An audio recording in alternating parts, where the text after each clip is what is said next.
As we're looking at the second section of section 9.8, factoring by grouping, we're always going to start by looking for a GCF in the problem, and if so, we'll factor it out.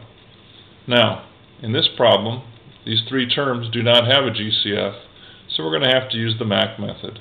So we're going to multiply 20 times 15 to get our factors of number. Well, that's 300. We're going to have to find which of those add to 56. Well, let's try our factors. 1 and 300, that adds to 301. 2 and 150 adds to 152. 3 and 100 adds to 103. 4 and 75 adds to 79. 5 and 60 adds to 65. And 6 and 50 add to 56. Here's our numbers. Now, sometimes these will be large, but in this case we did find it. So we're going to replace our 56x in the middle with 6x and 50x. And that gives us our second problem that's now expanded. Now let's take a look at the first two terms and try to find a GCF of these first two terms. Well, between 20x squared and 6x, the GCF is 2x. So let's write that out front. What's left when we take out a 2x? Well, we have 10x plus 3.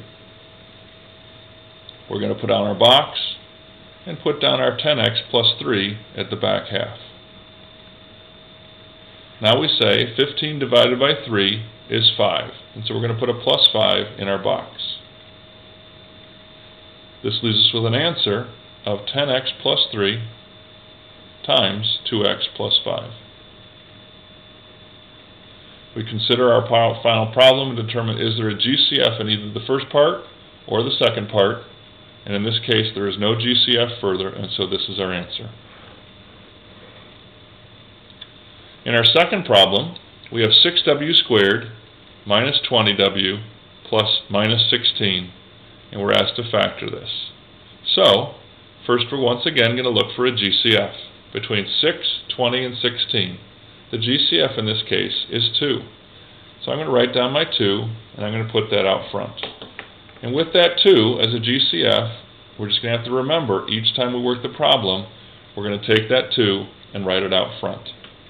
Now, what's left when we take the 2 out? Well, 3w squared minus 10w minus 8.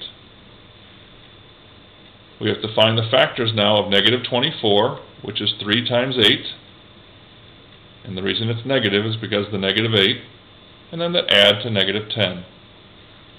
One of the numbers has to be a negative, so 1 and negative 24 adds to negative 23.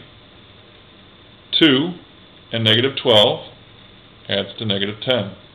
These are our factors. We're going to bring down the 2 out front, just like we had before. And now we're going to break up the negative 10w into two parts, both a 2w and a negative 12w.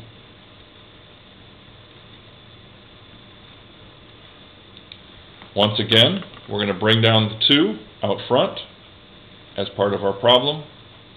And then we're going to consider the first two terms of our inner parentheses. As we look at these first two terms of our inner parentheses, we're going to try to find a GCF of these first two terms. That GCF is w. We take out the w and have 3w plus 2 left on the inside. Now we're going to put that 3w plus 2 at the back half and put our box in the middle to try to determine the other half of our binomial. Well, negative 8 divided by 2 is negative 4, and so negative 4 goes in our box. So, as we analyze our answer, we're going to have w minus 4 as one part of our answer, 3w plus 2 as the other, with a 2 out front.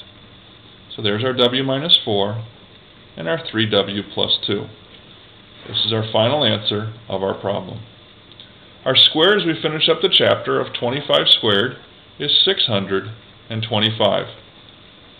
You want to practice these on the sheet to the right and make sure you know these in time for the test.